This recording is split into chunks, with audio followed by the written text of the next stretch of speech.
All right, we're going to get started. Hi, everyone. My name is Don Saucier. I'm the Faculty Associate Director of the Teaching and Learning Center, and you have found your way to our weekly TLC Professional Development Series, and we are so excited that you are here. We're going to begin today with a land acknowledgement. All right, let me share my screen and sound.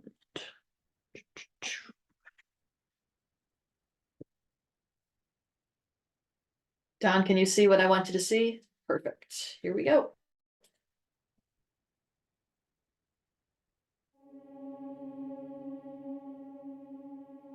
As the first land-grant institution established under the 1862 Morrill Act, we acknowledge that the state of Kansas is, historically, home to many native nations, including the Kaw, Osage, and Pawnee, among others.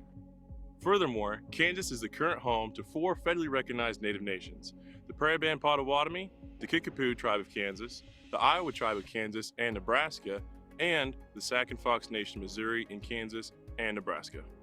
Many native nations utilize the western plains of Kansas as their hunting grounds, and others, such as the Delaware, were moved through this region during Indian removal efforts to make way for white settlers. It's important to acknowledge this, since the land that serves as the foundation of this institution was, and still is, stolen land. We remember these truths because K-State's status as a land-grant institution is a story that exists within ongoing settler colonialism and rests on the dispossession of indigenous peoples and nations from their lands. These truths are often invisible to many. The recognition that K-State's history begins and continues through indigenous contexts is essential.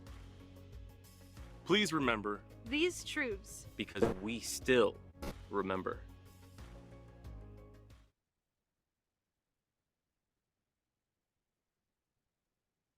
Thank you.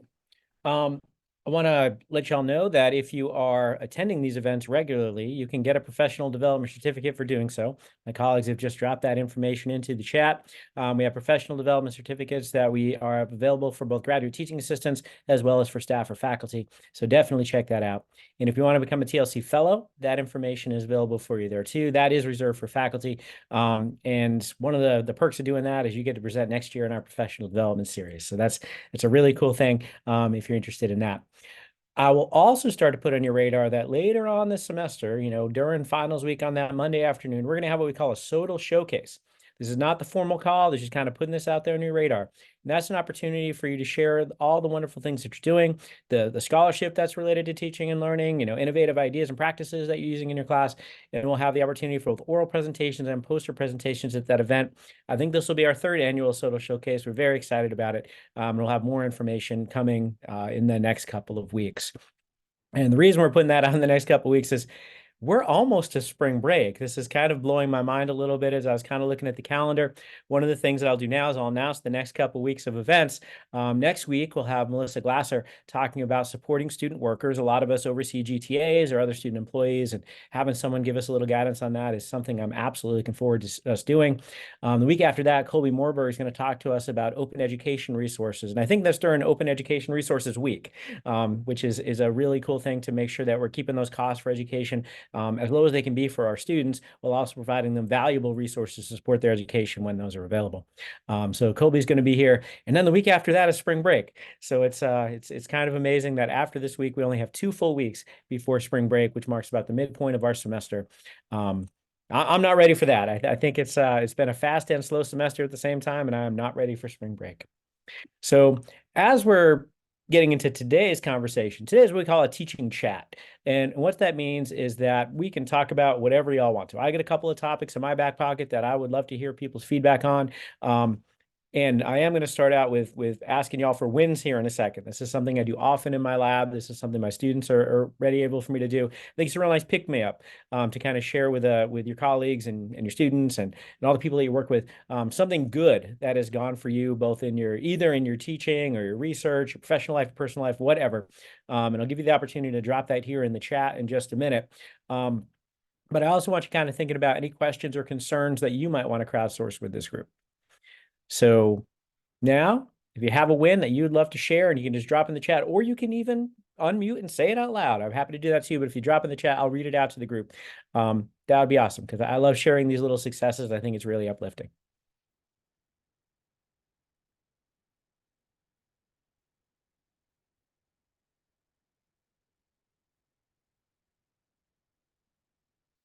Noah starts out strong by saying that his master's thesis was accepted for publication.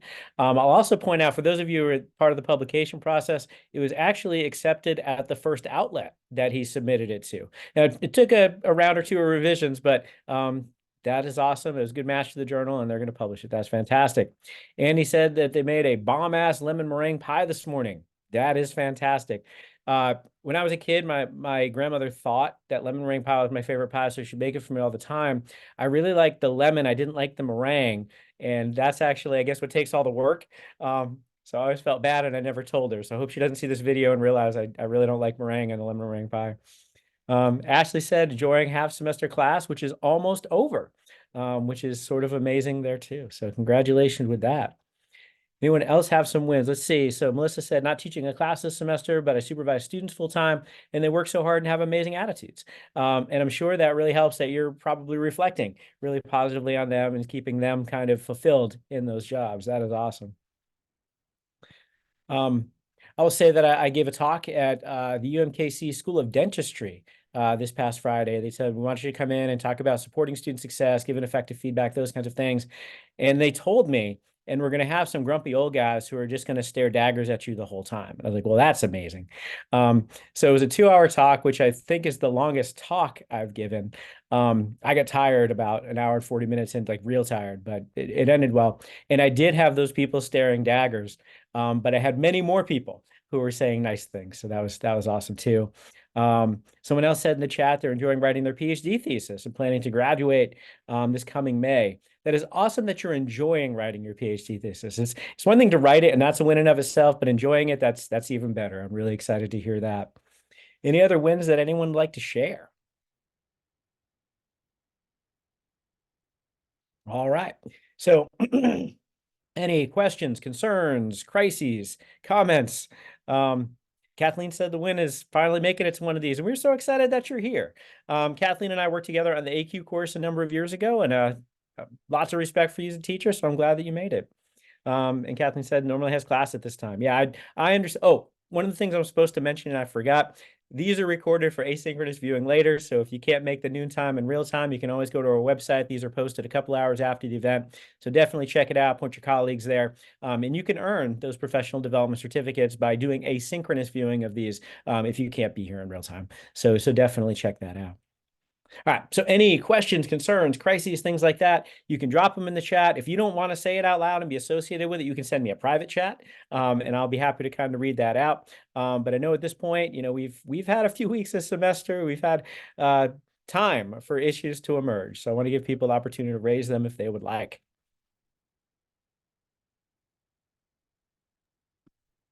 I have something. All right, Andy, what do you got?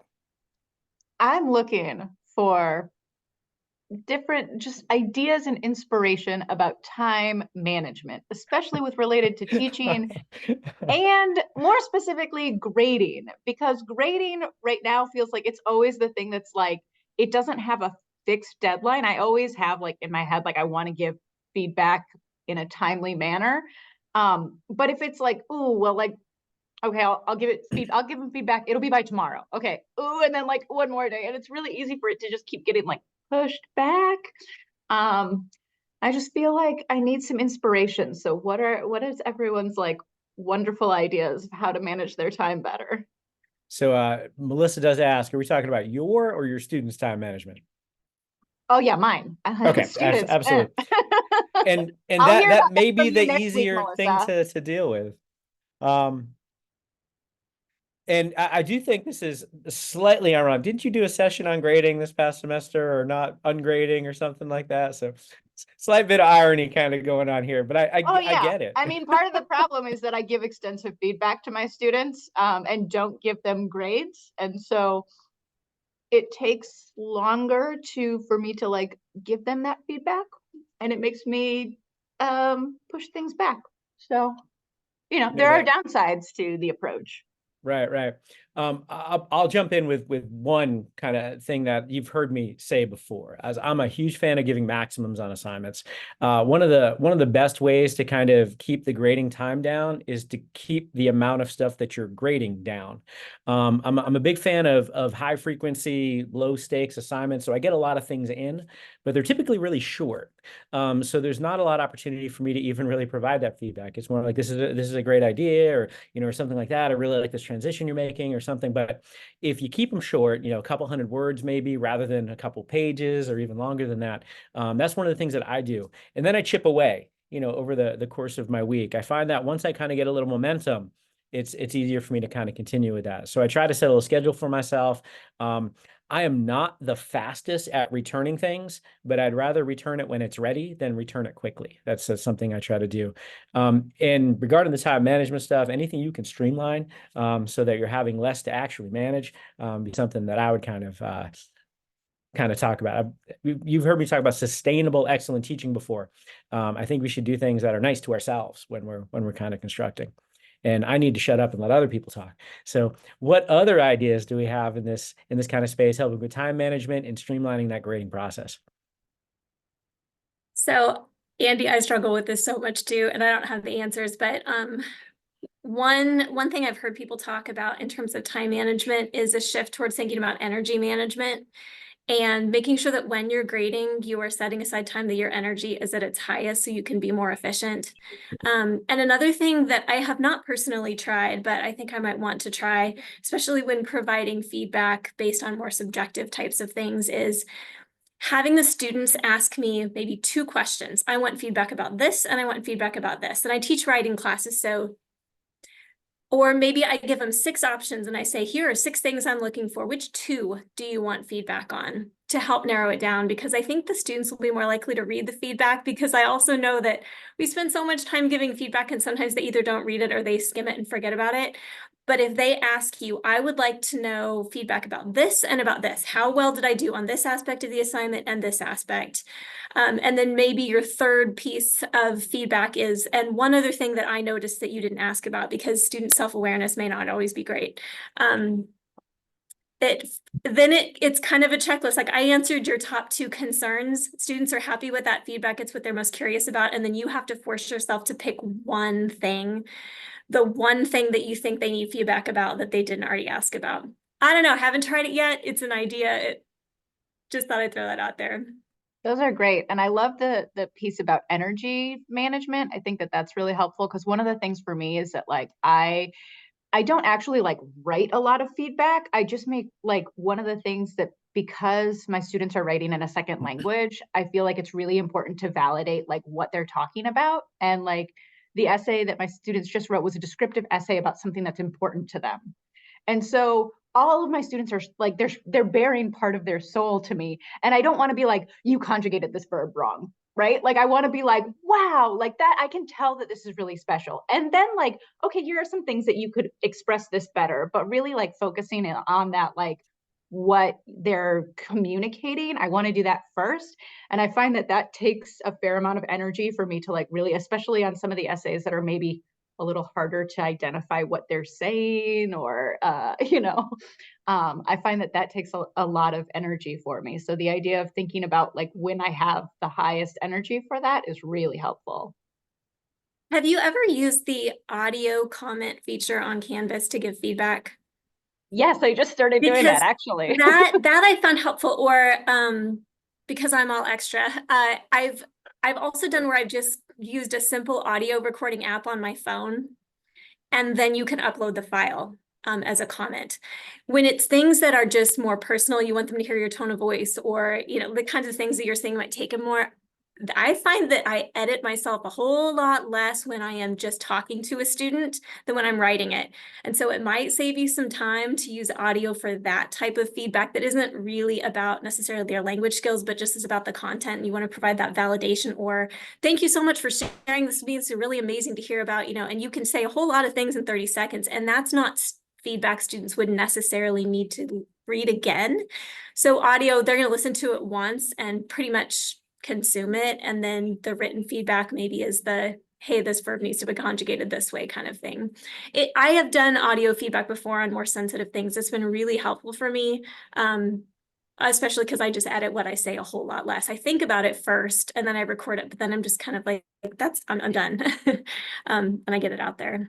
So Melissa or Andy, would you be willing to kind of talk a little bit more about how this process happens for those of us who haven't done it before?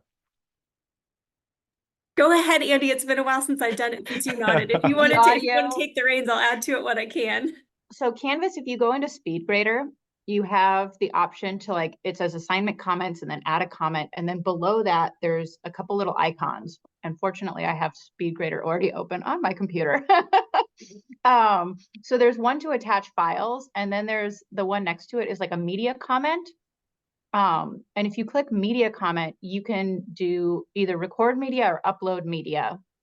And if you record media, you can do it either as a video or as an audio. For my online classes, I like recording video comments every so often. I don't do them for all of my comments because I feel like that's tedious, and but I like them to see my face and have like that personal touch. And so I feel like in an online class, it's really helpful to do every week or two. I'll respond to something that they say or something that they do with a video comment. And just say like, hey, like, I love that you said that, or that was great. That can be a really easy way. I don't know. It works really easy for me. I've never had a problem doing it. The only thing is that it makes it, I don't feel comfortable grading in my pajamas if I'm doing video comments. And so a lot of times I grade at home on the sofa in my pajamas. And if I want to do video comments, it's like, I really feel like I have to be in my office to do those. That is fantastic. I'm gonna have to play with this. I'm gonna have to play with this like low stakes. I'll have to find it. Excellent. Very nice. Trying to decide whether to mention it or not, but something that I just read this morning is coming to Canvas that they're going to do that is not even in beta yet, but they are going to add like auto captioning and start closed captioning, but they're going to start just in the SpeedGrader piece first with that media option. So it's not, like in discussion boards and elsewhere, the rich content editor. And I think the SpeedGrader one is coming in mid-March. Excellent. That is fantastic. And Trina, never censor yourself. We always appreciate your contributions and information. Melissa, I want to add something, if that's all right. Sorry. Yeah, go please. I use a combination of like really good rubrics that are built out of outcomes in Canvas, because that you just pop, hit it.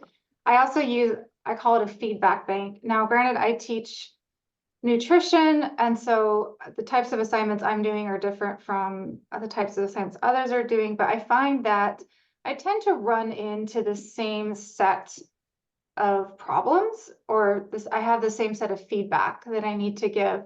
So sometimes I use in SpeedGrader, you can save some comments, like I can save a dictionary, but for particular outcomes, like I just have an Excel file and it's just outcome 1, outcome 2, outcome 3. And I have that Excel file open while I'm grading. And then, so for example, I'm working on a case study in an upper level nutrition class, and they're kind of making the same rookie mistakes over and over again. So I even have them coded like obesity. So I grab the obesity statement and plug that in. And then goal is too broad. So I grab the goal is too broad and then like plug that in. And I just keep an Excel file called the feedback bank. And Priscilla, this call, PLE used to use it when she was one of my GTAs. So that totally cuts down on time. But I also hate grading, and I'm right there with everybody else. I will say also in SpeedGrader, if you're using rubrics, it also allows you to save comments. So as Kathleen's kind of talking about, I might have like, these hypotheses are not well enough justified or something like that. And then I can use that comment again and again as it kind of applies in those rubrics. So I definitely recommend that. And it looks like Trina has given us a little bit of a link to some using rubrics and SpeedGrader resources. So Trina, thank you for that as well. Andy, you were about to say something. Go ahead. Yeah. Going off of Kathleen's comment, one of the things to get even like lower effort, when I see a lot of like the same mistakes, I keep a piece of paper next to me on bigger assignments of like the things that I see over and over again. And rather than make the comment on every single student's assignment, I just bring it to class. Either I put it in an announcement on Canvas, or I just in class, if it's an in-person class, I'm like, hey, I noticed this, like, let's take a minute to talk about some of these things that I noticed from a lot of you. It seems like we need to have a conversation about this. That saves a lot on time. I'm like, why am I giving the same comment over and over again? I'm just going to go through and be like, all right, we're going to have a discussion about this. Yeah, and I think one of the things you're doing there, Andy, is you're kind of noting that their performance on the assignments is indicating their progress toward the learning outcomes. So what you're doing is you're actually saying, all right, I'm not seeing demonstration of this learned content or this learned skill. Let's work on that. So you're really kind of showing that whole feedback loop, as you always do. You're amazing. So I mean, that's fantastic. I do want to point out a couple of comments in the chat, especially if someone is, listening and not able to read that. First of all, Melissa said, I've often found that the longer I take to grade, the higher expectations I have for myself about the quantity of feedback. So if I grade more quickly / sooner, I don't put as much pressure on myself to do too much. And I think that's really kind of cool because, yeah, if I'm making students wait 2 weeks, I also feel kind of pressure. There better be a lot in there when I give it back. But if they get it more quickly, there might be a little bit of trade-off there. I love that. And then they're getting the feedback more quickly to help them on their next assignment and things. Let's see. And Kathleen also mentions build your rubrics out of the outcome section in Canvas, and it makes it more efficient in the end. I really like the integration that a lot of people are kind of talking about. These assignments are fundamental to us understanding their demonstration of learning. They're built into what the course is supposed to do. So there's a lot of integration. None of these assignments are kind of, busy work on their own. Is part of that bigger mission and structure. And Kathleen, I also wanted to kind of follow up. You dropped a link to something called Scattered Squirrel. And I'm looking at it in my background. It looks like it's kind of helps with scheduling, but I wanted to give you an opportunity for your experiences and a description. Oh, I just, anytime anyone talks about planning or scheduling, that's the place I go to. This is stuff you can spend money on Etsy, or you can go to this site and get calendars and planning sheets. And I'm a planner person. I have my own discbound planner. I even have the special thing that punches the special holes in it. So anyway, I couldn't help it. It was instinctual. I was doing it before I even know I was doing. I'm a big fan of to-do lists on paper. I have an electronic one that's like all my stuff, but the stuff I need to do now is on a big old index card sitting on my office desk. So that's kind of how I sometimes do it. But finding the thing that works for you, right? Like Andy kind of started this with talking about time management. You got to find the thing that works for you. One of the things that I found that works for me to get me doing stuff is I love lists. And the only thing I love more than lists is crossing things off them. When I was in graduate school, I would have lists, and the first thing on the list was like, get up. The second was like, get out of bed. The third was like, brush your teeth or whatever. And by the time I actually get to work, I'd cross like 15 things off the list. I had momentum. I was doing it. And that was something that I kind of used to trick myself and to be kind of more efficient. Now I don't have to start my list that early, but when I get to work, getting one thing crossed off that list really makes me feel like I've done something. It makes me want to cross more off. So I'm a big momentum person. I understand that about myself. Kind of finding what works for you is going to be helpful. One of the big advice that I give for time management more generally when I'm working with students and junior colleagues and things is understand when your high cog time is. So for instance, I'm a morning person. So if I waste my morning on emails, and then later I have to work on the paper or the grant or something like that, I don't have the same cognitive energy. I don't have the same awareness or attention. So kind of knowing when your high cog time is, and then scheduling tasks that are kind of well suited for that high cog time, and then saving the tasks that don't maybe take quite as much cognitive investment for later or earlier, depending on how your schedule is set up and how you are.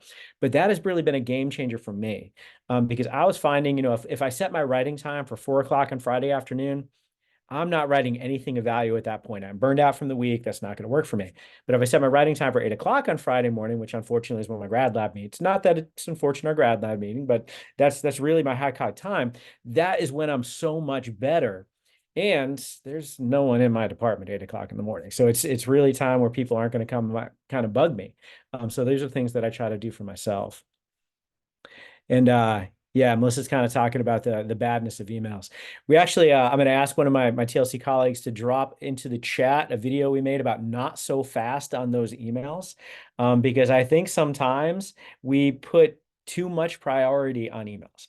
There are literally times where that email can wait. And I'm even going to argue in that video, and I'll give a little overview now, that the email should wait. I think sometimes we train our students to expect immediate feedback. So a student will email me, I know they answered their question, I send it right back, they have a follow-up. If I don't answer immediately again, the student will probably be like, well, why didn't you answer? And one of the things that I'll often do, we have schedule send in Outlook. I might answer the question immediately, but they don't get it till tomorrow morning. And I always change it to something idiosyncratic like 8:12 rather than like 8 on the dot or 8:30, just to make it seem like I actually sent it in that real time. So hopefully my students are not watching this. Grad students already know I do stuff like this, so that's okay. And I'm kind of hoping my undergrads don't see this, because I want to train them to be patient. I don't want them to be kind of expecting that I'm going to be able to keep this up. Same thing with emails over the weekend or emails at night or those kind of things. I try to protect my family time as much as I can. I try not to do much work when I'm at home. And obviously, given my schedule and responsibility, sometimes that's not okay. But students probably, my undergraduates in particular, my big classes, won't get an email from me at night or on the weekends. I might write it then, but they won't get it till Monday morning during normal business hours.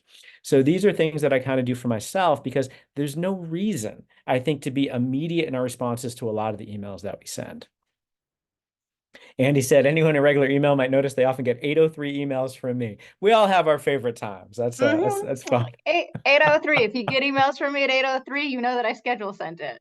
I want to add to that. I think that this is also like an area for empathy and like considering our colleagues, like not my department, people have really started glomming on to this, and like that we schedule send everything. So morning emails, it's like your inbox suddenly like fills up.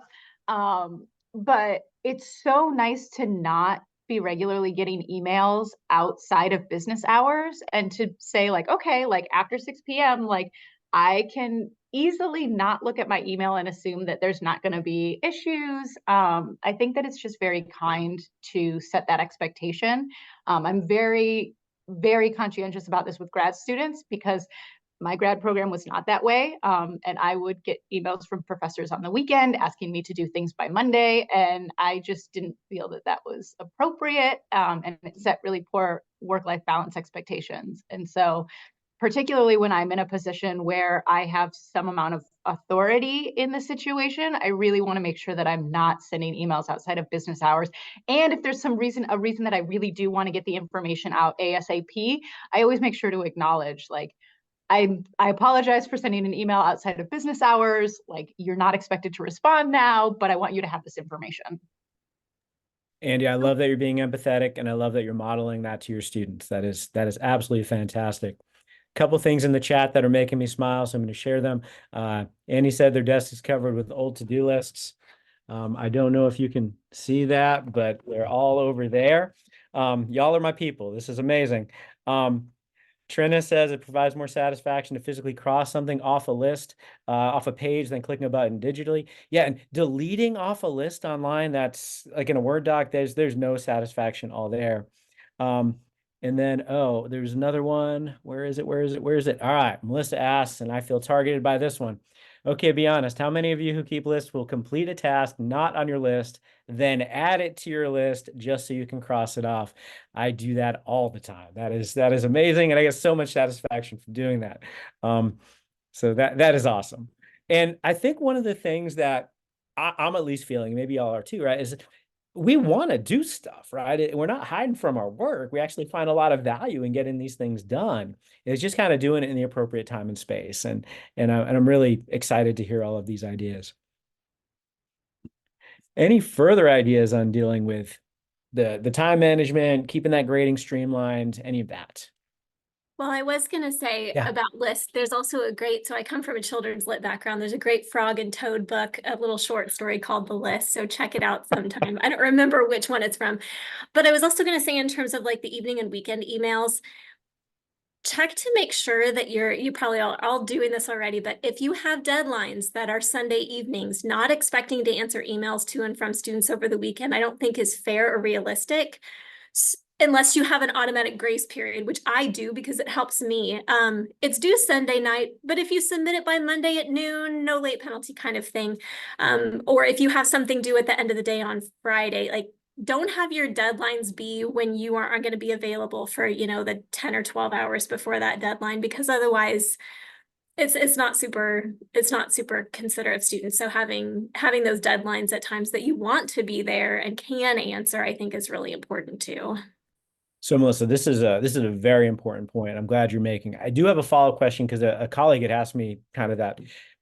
Is there a point though where you're not going to respond? So is there kind of a point where the student asking that big question, and I'm not talking like the little tiny thing, but asking like a big question with the deadline imminent, is there kind of a point where you're like, sorry, not answering at this point?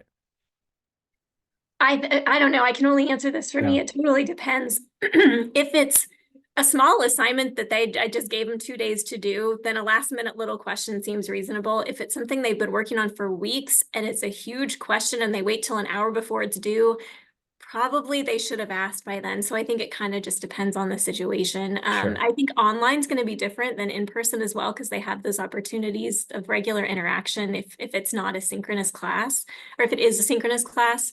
And it depends. Sometimes students have been asking me questions along the way and they have one more question. And I can tell they didn't just put it off. They're really just trying to get it polished. But so I don't know that I have a certain deadline or cutoff, or if I know a student has been sick that week or they've been I mean, there's just so many factors. I don't think I have a hard answer on that one, but there are probably times that a student waits too long to wait that I might say, hey, you asked this at the last minute. And so this is only so much I can help.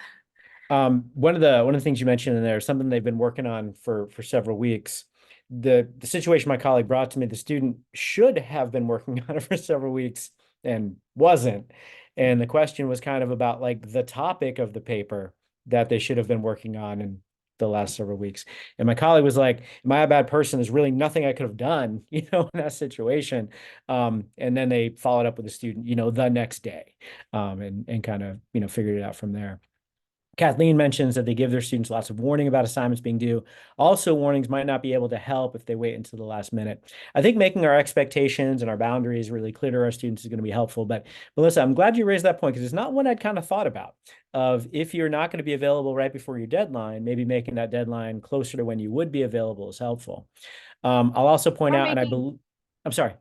Go ahead. I was going to say, or making just like, I was going to say the expectations, having expectations clear, because I have for my online class, Sunday night at midnight is one of their deadlines to finish like the last things from the week so that they have an opportunity to use the weekend. If they want, they don't need to, they can finish it on Friday if they prefer. But those are always assignments that are meant to like just help them prepare, understand concepts. And so the idea is just that like, you try, and it's perfectly acceptable to be like, I didn't understand this. Can I get some guidance with this? Like, those are acceptable responses. And so just being clear that like, I have a lot of assignments for my courses where it's like, this is to prepare you for doing X or for doing the next thing.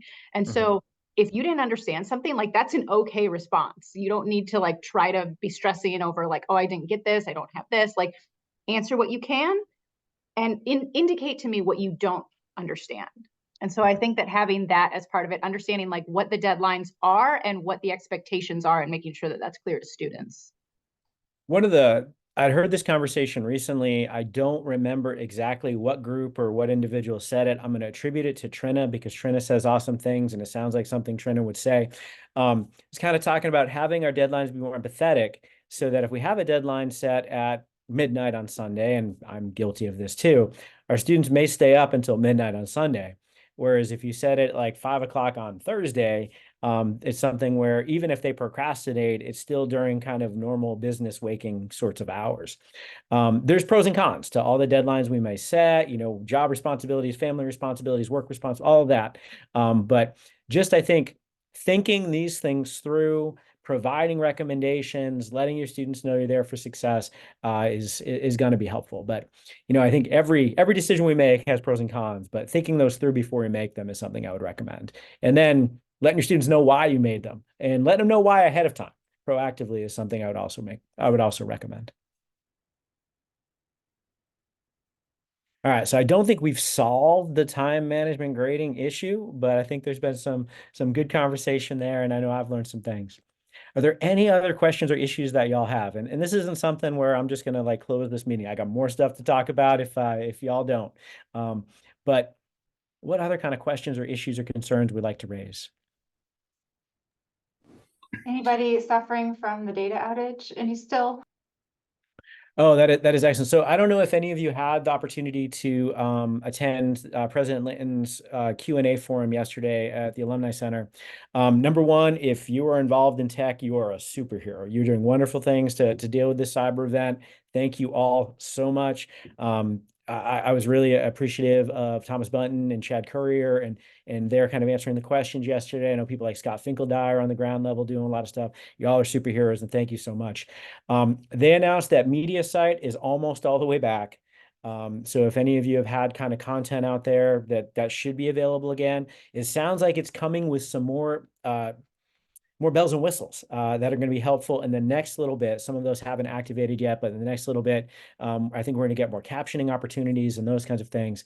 It does appear that if you have MediaSite issues, it might be kind of centralized to the week prior to the cyber event. So if you were recording a lot right before the semester started, you might be still experiencing some limitations there. But it sounds like the rest of it has kind of been recovered and is available. I myself don't use MediaSite all that often, so I haven't been personally affected, but does anyone else have any kind of questions or experiences regarding that?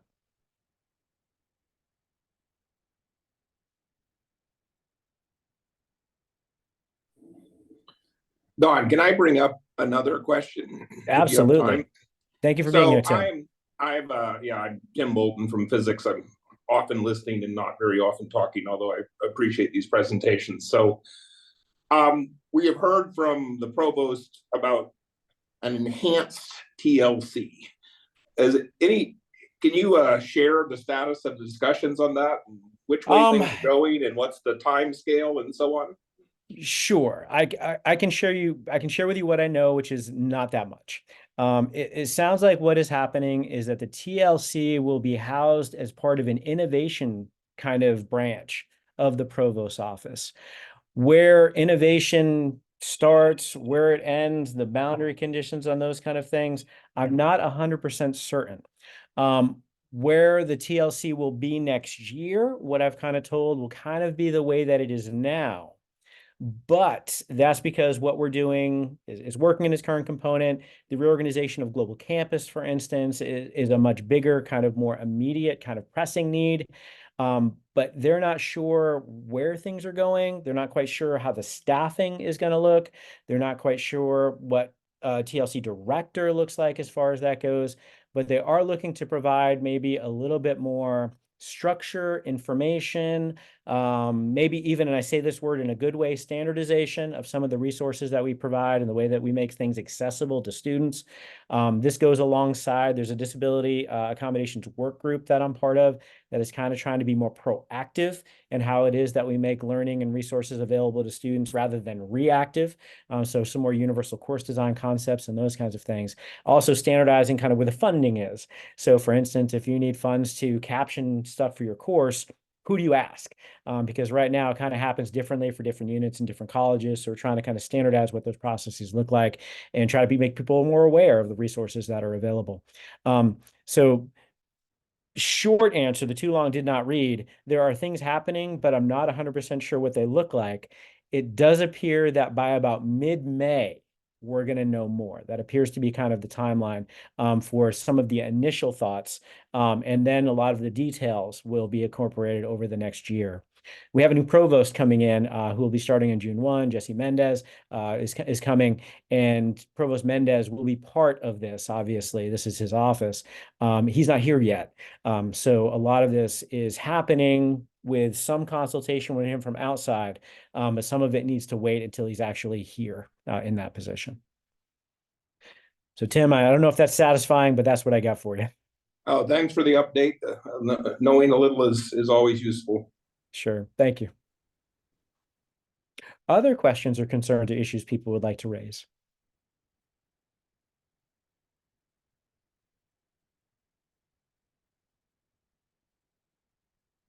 All right. So one thing we always sort of talk about in the TLC chats at about this time of the semester is we are nearing the mid-semester point.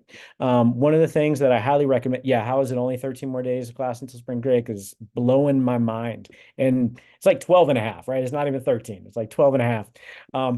So as we're nearing the mid-semester, one of the things that I absolutely recommend is doing some sort of mid-semester evaluation in your class to find out how things are going.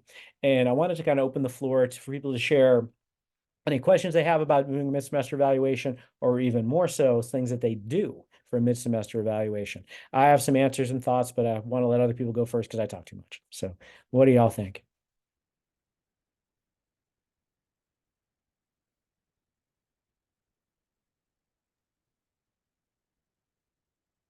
Not to put Noah and Ashley on the spot too much, but since you're students, I would love to hear from you both from your teaching and student perspective, what seems to be most helpful for this. But I know I'm putting you on the spot, so if you don't want to talk, I understand. Yeah, no, thank you, Melissa. I appreciate you bringing us in here. With respect to being a student, I don't really remember many times, at least in undergrad, that was offered to me to provide mid-semester feedback. And in grad school, I really only think actually the Principles of College Teaching course is the only course I can remember where we actually offered like formal mid-semester feedback. But I really appreciate that opportunity. It's something that's important to me and that I've offered in my classes. I've kind of adopted it very similar to the way that Dawn provides it. We're kind of having a Qualtrics survey, kind of just like a temperature check on where things are at in terms of both the content and also just like classroom community and things like that. I give them both like liker type items and also opportunities to provide food response items to kind of go through that and see. And then I like to touch base with students kind of after that, kind of provide general themes of what kind of emerged in that survey, talk about things that I'll continue to do and things that we might change. And then obviously, if you're working with like a TA or anyone, kind of keeping them in that conversation as well. But I really like offering this. I think it's important. I think my students appreciate it. And it's much better, at least in my opinion, to wait till week 15 or 16 to get that data from your TVALs. So I guess that's what I'll offer. I also do something very, very similar. And for some context, I'm currently teaching an 8-week course, first half of the semester, an evening class. And so I'm nearing actually the end of my semester. So I've already gone through this mid-semester point and I did the feedback. And similar to what Noah said, I do, scale items as well as qualitative. And I ask them, what are some things you like what's working, and what is something that you want me to start or stop doing? And in the following class period, I debrief with them and I say, these are the common things that I noticed that you want me to potentially change. And by far the most common was like the class time. And I was like, yeah, that's out of my jurisdiction. It's a 2.5-hour evening class. Yeah, that's handled above my pay grade. But also the other most common piece of feedback was wanting me to post the slides or record the class. Because as I have it now, I say, get it from somebody else, because it's not, super fair to ask me to reteach just to you a 2.5-hour class. And I tell them, if I post the slides, we know that attendance tends to drop off. And I actually got a little bit of pushback from that. And I don't know how well I handled it, but they were like, you can record the class. And I was like, but then you won't come. And they're like, we can just watch it later. I was like, but then you still don't need to be in class.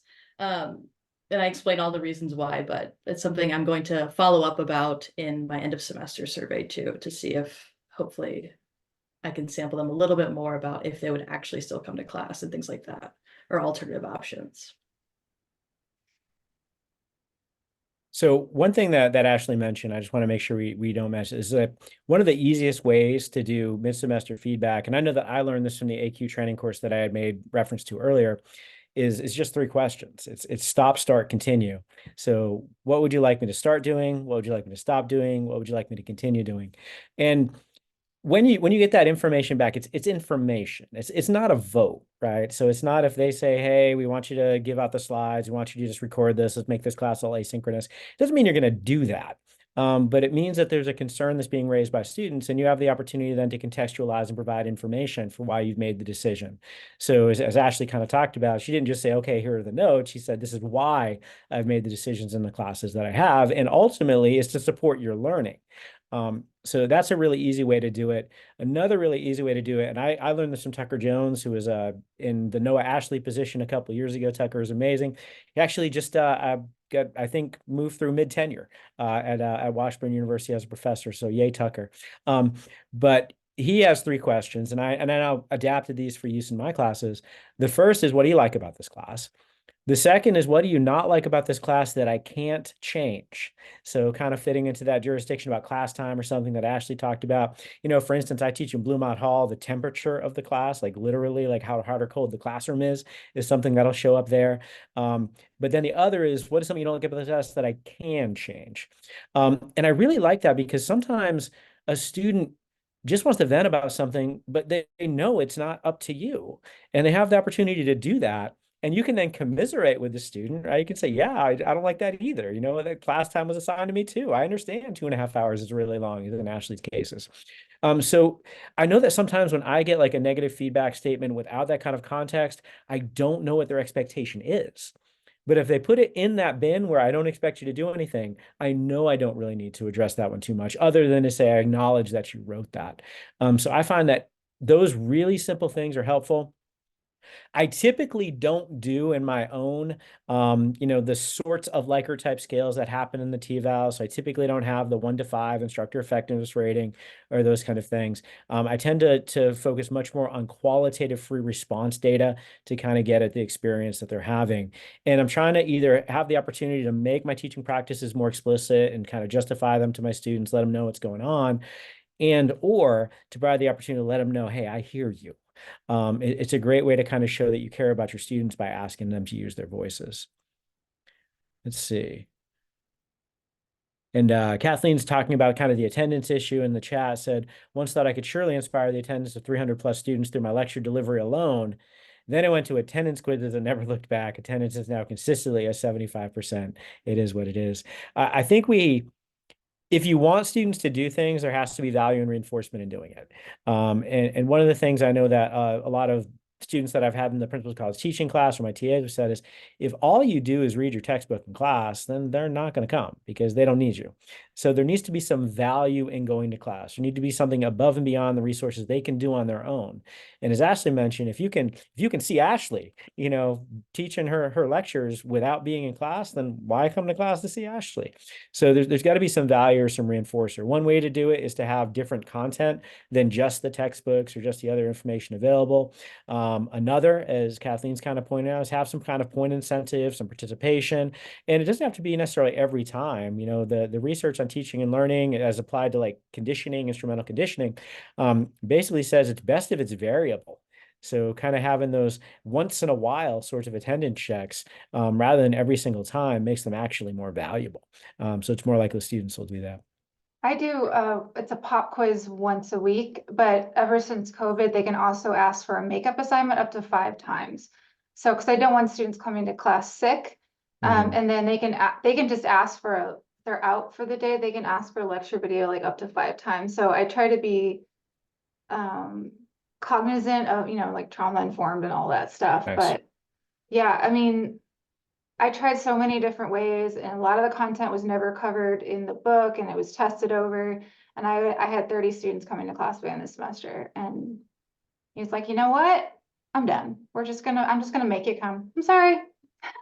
I love the empathy in your approach there. Myself, with the size of the classes that I teach, I'm more likely to have them just spend a wild card without having to do the makeup, because the makeup sounds like more work to me. So I'm trying to kind of streamline and be empathetic to myself as well. And one of the things we did a couple of years ago, Noah, is students weren't using their wild cards. So we would actually remind them toward the end of the semester, things are getting heavy.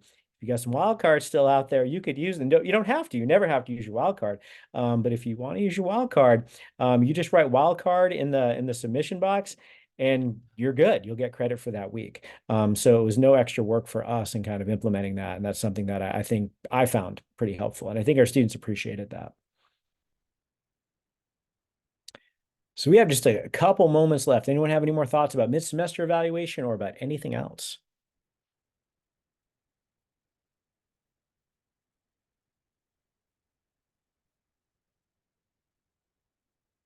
All right. Well, I would like to remind you, we have some excellent events coming up.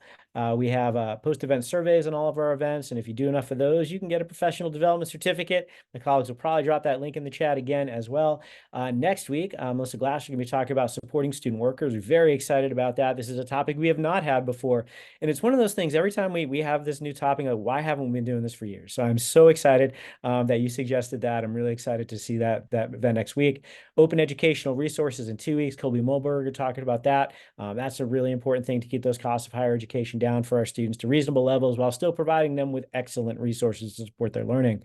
If anyone has anything else, I'm happy to hear it. But otherwise, thank you so much for being here. We'll see you next week on Zoom, 12 noon. We also record these, so point them to your colleagues for asynchronous viewing if that's appropriate. But thank you so much for your time this afternoon.